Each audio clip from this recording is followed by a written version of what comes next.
Numbers chapter 22. Then the people of Yisra'el set out and camped in the plains of Moab beyond the Yarden at Yericho. And Balaq the son of Tsippor saw all that Yisra'el had done to the Amorites.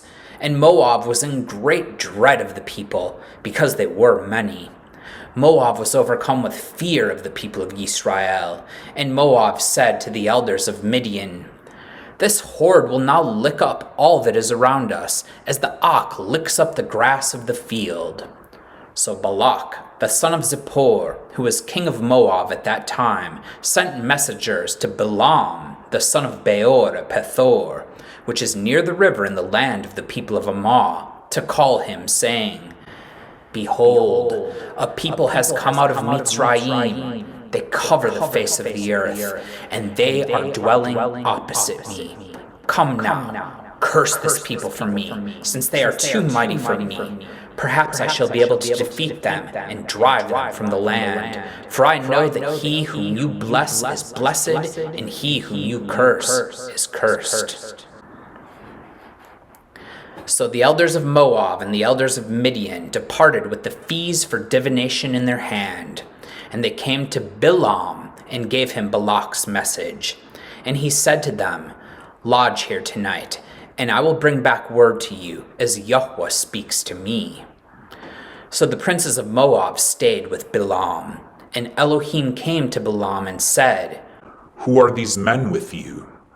And Bil'am said to Elohim, "Balaq the son of Tsippor, king of Moab, has sent to me, saying, Behold, a people has come out of Mitsrayim, and it covers the face of the earth. Now come, curse them for me. Perhaps I shall be able to fight against them and drive them out." Elohim said to Bil'am, "You shall not go with them. You shall not curse the people, for they are blessed." So Bil'am rose in the morning and said to the princes of Balaq, "Go to your own land, for Yahweh has refused to let me go with you." So the princes of Moab rose and went to Balaq and said, "Bil'am refuses to come with us." Once again Balaq sent princes, more in number and more honorable than these, and they came to Bil'am and said to him, "Thus says Balaq the son of Tsippor, Let nothing hinder you from coming to me, for I will surely do you great honor, and whatever you say to me I will do. Come, curse this people for me." But Bil'am answered and said to the servants of Balaq, "Though Balaq were to give me his house full of silver and gold, I could not go beyond the command of Yahweh my Elohim to do less or more. So you, too, please stay here tonight, that I may know what more Yahweh will say to me." And Elohim came to Bil'am at night and said to him, "If the men have come to call you, rise, go with them, but only do what I tell you." So Bil'am rose in the morning and saddled his donkey and went with the princes of Moab. But Elohim's anger was kindled because he went, and the Balaq of Yahweh took his stand in the way as his adversary. Now he was riding on the donkey, and his two servants were with him. And the donkey saw the Balaq of Yahweh standing in the road with a drawn sword in his hand. And the donkey turned aside out of the road and went into the field. And Bil'am struck the donkey to turn her into the road. Then the Balaq of Yahweh stood in a narrow path between the vineyards, with a wall on either side.